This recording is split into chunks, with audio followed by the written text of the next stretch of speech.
Assalamualaikum warahmatullahi wabarakatuh. Selamat pagi anak-anak. Bagaimana kabarnya hari ini? Sehat? Semangat? Alhamdulillah. Anak-anak, untuk pembelajaran hari ini bersama dengan Ustazah Ita, ya, kita masih melanjutkan tema 2 persatuan dalam perbedaan, dan pada subtema 3 bersatu kita teguh, pada muatan IPA dan SPDP. Sebelum kita mulai pembelajaran hari ini, marilah kita awali dengan membaca doa dan basmalah terlebih dahulu. Bismillahirrahmanirrahim. Untuk muatan IPA, kita membahas tentang manfaat adaptasi makhluk hidup bagi manusia dan lingkungan. Setiap makhluk hidup memiliki kemampuan beradaptasi untuk bertahan hidup. Kemampuan itu ditandai dengan bentuk dari makhluk hidup, bentuk atau struktur khusus bermanfaat bagi manusia dan lingkungan. Berikut ini adalah manfaat tumbuhan bagi manusia dan lingkungan. Yang pertama dari tumbuhan lidah buaya. Lidah buaya merupakan tumbuhan yang mampu hidup di lingkungan yang kering, ya. Lidah buaya memiliki daun yang berduri yang fungsinya untuk mengurangi penguapan. Selain itu, memiliki daun yang tebal untuk menyimpan air dan juga memiliki akar yang panjang dan menyebar agar lebih mudah mencari air. Manfaat dari lidah buaya adalah dapat menyerap polusi udara yang ada di sekitar kita. Selain itu, daging lidah buaya dimanfaatkan untuk penyembuhan luka luar. Berikutnya adalah pada tumbuhan bakau. Tumbuhan bakau merupakan tumbuhan yang hidup di pantai. Ya. Tumbuhan bakau bermanfaat bagi lingkungan, selain itu juga makhluk hidup yang lain. Akar bakau itu berfungsi untuk mencegah abrasi pantai, pengikisan pantai. Selain itu, perairan yang ada di sekitar pohon bakau biasanya menjadi tempat hidup hewan laut, misalnya ikan dan juga udang. Ustazah sebutkan contoh yang lain lagi dari tumbuhan yang mana bisa dimanfaatkan atau bermanfaat bagi manusia. Contohnya pada tumbuhan karet, ya.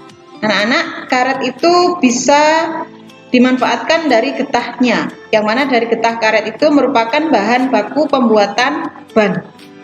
Selain itu, pada tumbuhan kunyit bermanfaat sebagai bahan baku jamu, bahan pewarna alami makanan, dan juga penyedap masakan. Jati dapat dimanfaatkan dari kayunya, yaitu sebagai bahan pembuatan perabot almari, kursi, ya, meja. Selanjutnya adalah manfaat hewan bagi manusia dan juga lingkungan, yaitu dari hewan cacing tanah. Cacing tanah merupakan hewan yang hidup di dalam tanah yang lembab, yang mana cacing tanah itu bergerak dan mencari makanan yang ada di dalam tanah. Cacing tanah menghasilkan kotoran yang dapat membuat tanah menjadi subur. Gerakan cacing membuat tanah menyerap air dan nutrisi sehingga tanaman menjadi subur. Berikutnya pada hewan domba. Domba merupakan hewan yang memiliki rambut yang tebal. Fungsinya adalah untuk menghangatkan tubuh saat suhu di lingkungan rendah. Nah, rambut domba ini dapat dimanfaatkan sebagai bahan pembuat kain wol. Kotoran domba dapat dimanfaatkan sebagai pupuk tanaman. Berikutnya adalah pada hewan sapi, ya. Sapi dapat dimanfaatkan dari kulitnya untuk bahan baku industri sepatu, ya. Kemudian tas dan juga untuk makanan. Kemudian dari ulat sutra, ya, hewan ulat sutra dari kepompong atau pupanya biasanya dimanfaatkan untuk bahan baku pembuatan serat sutra. Berikutnya adalah pelestarian tumbuhan berdasarkan lingkungan hidupnya.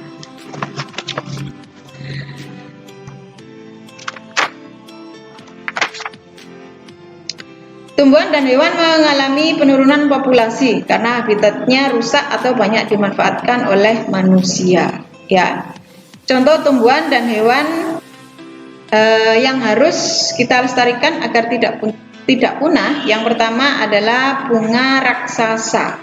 Ya,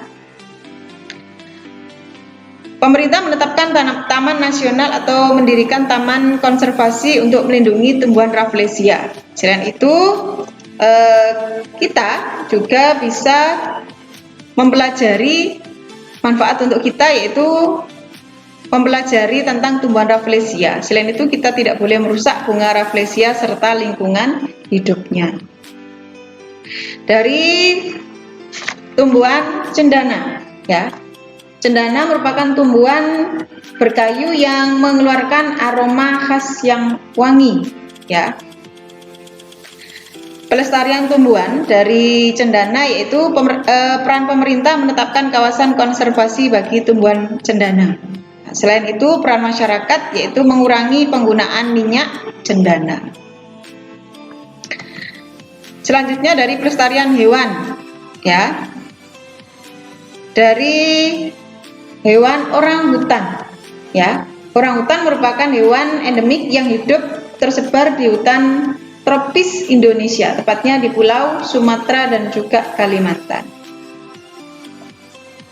Saat ini, ancaman kelangsungan hidup orangutan mencakup berubahnya fungsi hutan menjadi perkebunan kelapa sawit, pertambangan, dan juga pembukaan jalan umum.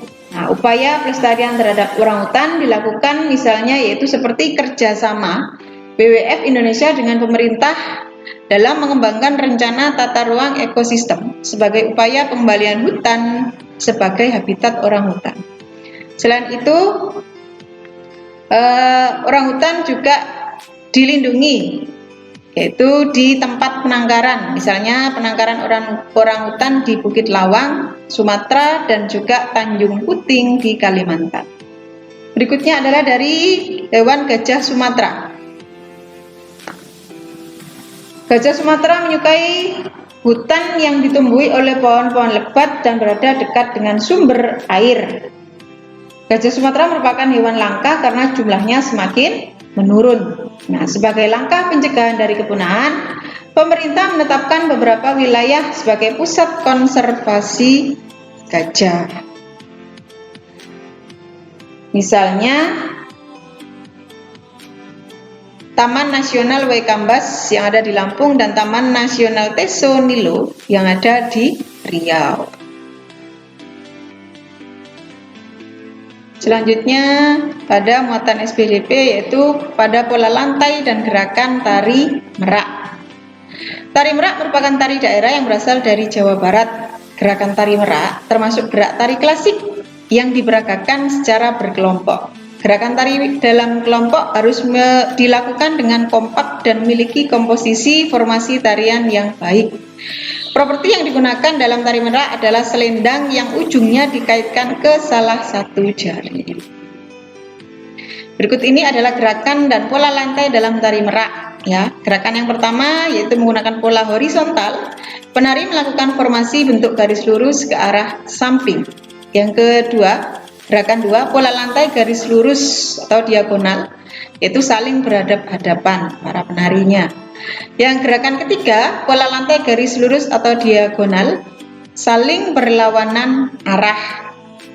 Dan yang keempat, gerakan keempat, pola lantai garis melingkar. Penari melakukan gerakan secara melingkar dan menghadap ke arah luar. Ini merupakan gerakan dan pola lantai dalam tari merak. Cukup anak-anak untuk latihan. Coba anak-anak untuk IPA buka buku bupenanya pada halaman 125, dikerjakan soal nomor 2 ya. Kemudian untuk SPDP pada buku bupena halaman 130, coba anak-anak mengerjakan soal nomor 1. Cukup ya. Kita lanjutkan pada pertemuan yang akan datang. Ustazah akhiri. Wassalamualaikum warahmatullahi wabarakatuh.